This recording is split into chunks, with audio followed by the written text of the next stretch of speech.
This was it a coach or was it? Yeah, Travis Wall, he's the head coach at St. Olaf's. He's the head coach at Kenyon now. So he talked about systems there. Most of us think about to-do lists and goals and those kinds of things. What is the difference between a system and a goal? I was very goal-driven for a long time. I don't think there's any way to get around the fact that we all have goals and think about the outcomes we want and so on. But a goal is about the outcome that you want to achieve, and a system is about the process for getting there, the outcome, the thing you're shooting for. Your system is the collection of daily habits that you follow. And if there is ever a gap between your goal and your system, if there's ever a gap between your desired outcome and your daily habits will always win. And so almost by definition, your current habits are perfectly designed to deliver your current results. What's the process you've been running for the last 6 months or year or 2 years, and they've carried you almost inevitably to the outcomes that you have right now. Luck and randomness are not under your control, and your habits are. And the only reasonable, rational approach in life is to focus on the pieces that are within your control. So I think goals can be good for setting a sense of direction, but once you've decided what the goal is, metaphorically speaking, and spend the vast majority of your time focused on building a better system. How are the habits we're executing each day moving us closer to this outcome that we want?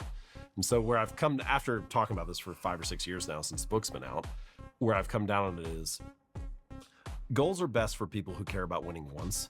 Systems are best for people who care about winning repeatedly. If you really want to make progress again and again, if you want to get to the top and stay at the top, you need some process for staying up there, some collection of habits that's going to keep this machine running. I say in the book, we don't rise to the level of our goals, we fall to the level of our systems. But as you were talking, I was thinking so much about business and founders and entrepreneurs because they all have big goals. The greatest founders that I think I've met and interviewed on this show are actually really orientated on like what you call in the book first principles and systems. Mm-hmm. Is there a way to become more orientated towards systems and thinking about first principles, like the habits that lead to the goal? Or is it just so that some people have it?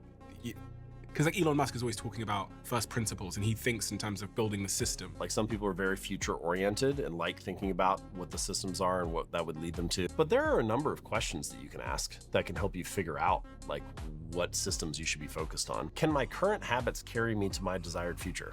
So to want the outcome without the lifestyle is to like torture yourself. And what really matters is not, do you want the result? The first question I ask is, how do I want to spend my days?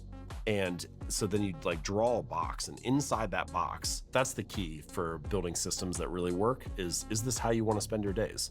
The person who wants to live the lifestyle is much better positioned to get the result. And for that, what you need is a system. You need a collection of habits that